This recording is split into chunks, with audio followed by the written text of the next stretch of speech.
Hey guys, welcome to this week's episode of Website Wednesdays. Today I'm covering a topic that I've already briefly talked about quite some time ago, probably a couple of months ago on an old Website Wednesday.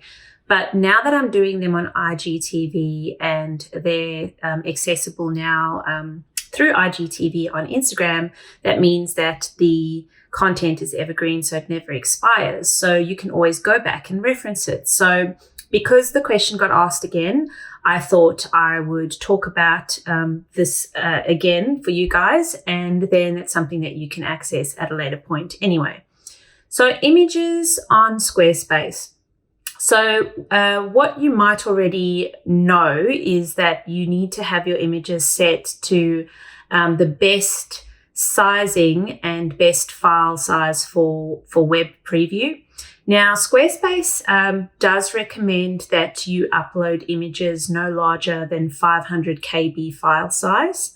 And then they actually do 7 versions of your image that you upload in the background at different size levels, starting at 100 pixels down to 2,500 pixels in size.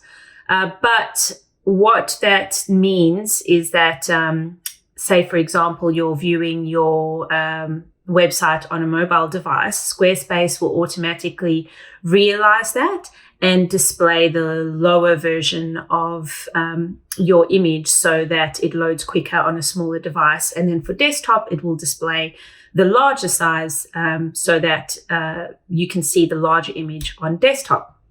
But just because Squarespace does resize these images themselves doesn't mean that you shouldn't take some due course of your own to try and get your image sizes down to the best possible loading speed for your website and also the best view for your website. So you're not getting images that are too grainy or images that are so big that they're slowing down your web browser and people are clicking off your pages.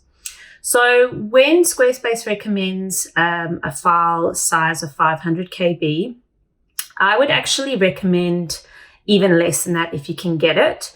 So if we're looking at banner images or background images for Squarespace, for example, so that would be like your full bleed hero images. Squarespace doesn't do the resizing for those. So whatever you put in a background image, then that will be what the image is on all platforms. So they recommend that you do the sizing to a max of 2,500 pixels wide.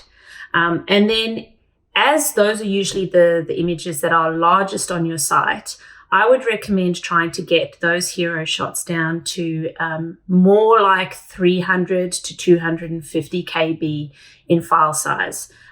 Big enough so that it still looks crisp, but small enough so that it loads quickly on all devices. So if you have an image that is quite dark or it has a lot going on in it, that will then create a larger file size. And if you feel like you can't get it down any smaller than 500 KB, then you'll have to just make an executive decision.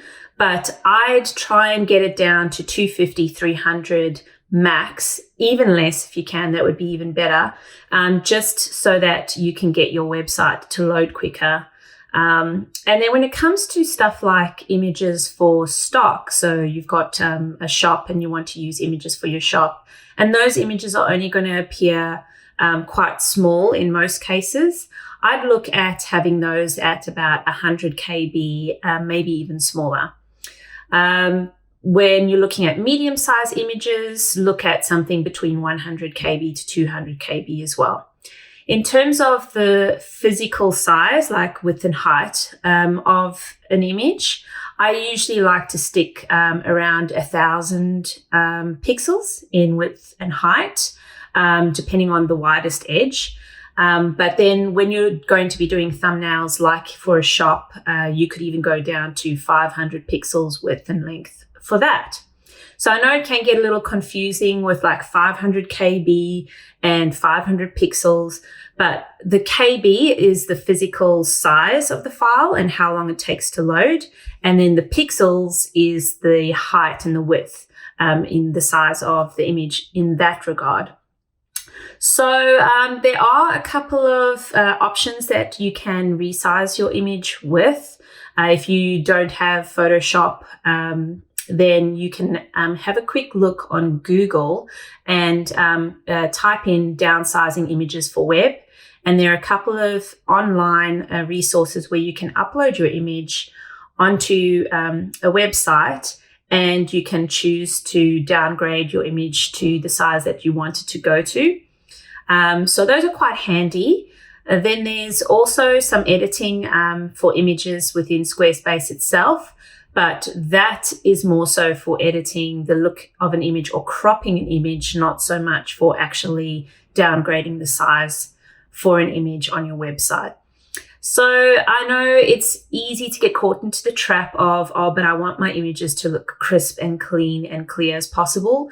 But if your images are taking forever to load on your site, that's just going to frustrate visitors to your site even more than seeing something that's not crystal clear, and they're just going to click away.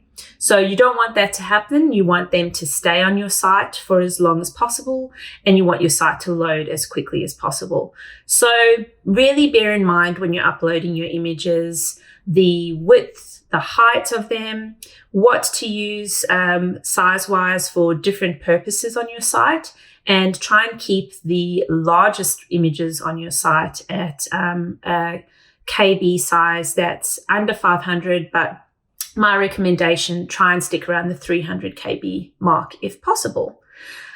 Also, with images, some people think that if they have too many images on one page, it's going to slow down their site. Yes and no. If you have too many huge images, then that could be an issue. Another thing to think about is if you're using color backgrounds, which you can do for your full bleeds, you can basically use a JPEG of, like, say, the color pink for a background. I would recommend doing that like at 10 pixel by 10 pixel, so like a tiny little swatch of color, and then Squarespace will actually spread that color throughout the full banner. So for the color side of things, if you're making color images for banners, make them really tiny, and then they'll only be like 4 KB in size, which will then mean that it loads super fast on your website. So I think that was a quick down low on how to resize or how to have your sizes for your images on Squarespace, and also any website in general, really. If you have any questions about the subject matter, or you have a new question for me for a Website Wednesdays, I will pop in a little questionnaire in my Insta stories, but feel free to always message me via Instagram or Facebook if you do have a message and a question to ask. Well, that's it for me, and I will catch you guys next Wednesday. Bye.